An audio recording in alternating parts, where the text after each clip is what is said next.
गोकुळ शिरगाव येथे 3 तलवारी 6 एळक्यासह एकूण 2,43,600 रुपये किमतीचा मुद्देमाल जप्त, एकास अटक.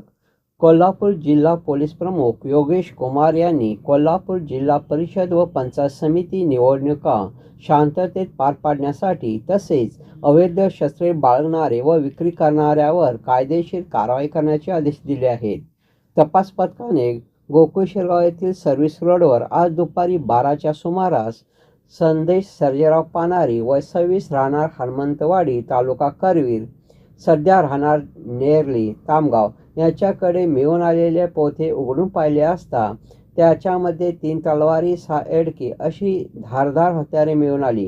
ही हत्यारे व इतर मुद्देमाल असा एकूण 2,43,600 रुपये किमतीचा मुद्देमाल कायदेशीर कारवाई करून जप्त करण्यात आला. ही कारवाई स्थानिक गुन्हे अन्वेषण शाखेने केली.